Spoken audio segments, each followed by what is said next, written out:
Hello everyone, it is the Axle Shifter here, and I am back with another Forlorn Classics episode. In today's episode, we're going to be discussing a console video game. Yes, that's right, the last few games I talked about were simply mobile games like Retry or Smash Bandits.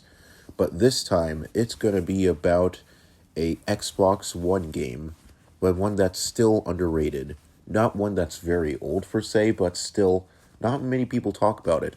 And that game is Defunct.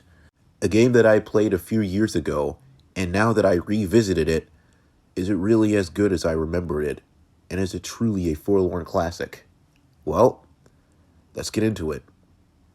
Defunct is a game that was developed by the Swedish-Indian video game development studio, Freshly Squeezed, and Defunct released several nominations at the 2014 Swedish Games Awards, including the Game of the Year, but in the US, not really people played it. Now, it did sell copies, but not that much, and it was originally released on January 29th, 2016, meaning that this game is now pretty old in today's standards in 2023, and it was released for PS4, Xbox One, Microsoft Windows, and Nintendo Switch. Well, I have an Xbox One, so that's where I played this game at. So anyways, the story of this game follows a robot, well, we don't know his name, as he tries to get repaired. So he goes on this massive journey adventure just to try to get to the repair shop.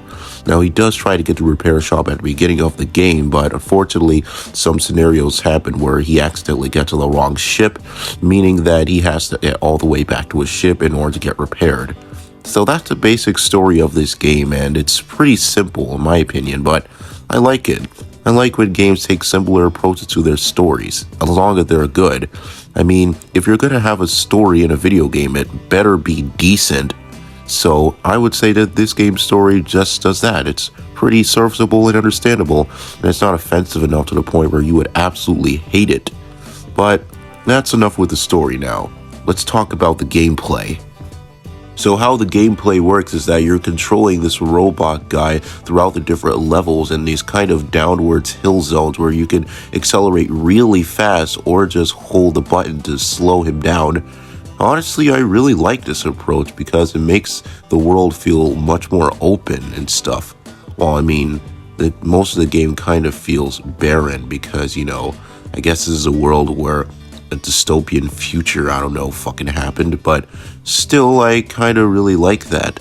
And also, the gameplay complements the robot's physics because he is just a robot with the one giant wheel for a bottom, for feet, I suppose. So this is much more fitting that way. And there are different ways you can control the robot. For example, this is the gravitas control where you hold RT, and while you're going downwards, you can also stop him by moving the downward pad and making him stop when he's going upwards, make him slowed, for gravity's sake. And then there's the broken engine, where just in case you run out of speed, you could hold the B button, where the broken engine can be slightly used as a last resort, or to help you climb walls. Oh, well, I'm sorry, hills. So my overall thoughts on the gameplay is that it's pretty good, although I feel like the game could go a little bit faster per se, because there's some points there the game feels like it could go pretty slow and it could drag sometimes, but in the end I really like it.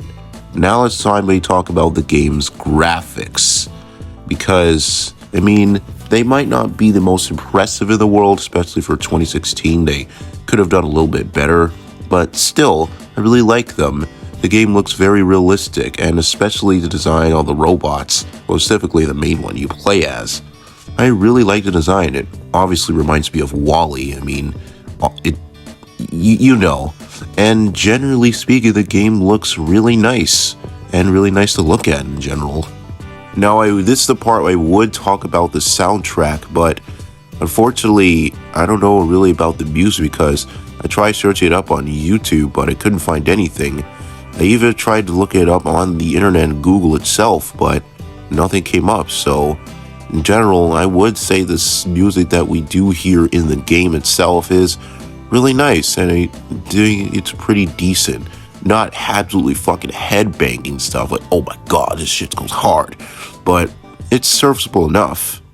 Now, overall, while this game isn't perfect and it's not the most incredible game in the world, I would still recommend it. I mean, it's a simple enough platforming racing type game where you control a robot, and it's really nice. Now, I mean, yeah, just really play the game and give it a chance. I mean, I think you'll really enjoy it. It's a really nice game to take out of your mind and stuff, where what's going on in the world right now. I think it's a really nice game to try out. So that's all really I have to say about Defunct. It's a good game. Check it out. It's still on Xbox One for free and PS4, so if you have those, then play it. And yeah, that's it, everyone. Hope you guys enjoyed this Forlorn Classics episode, and I'll see you in the next one. Goodbye.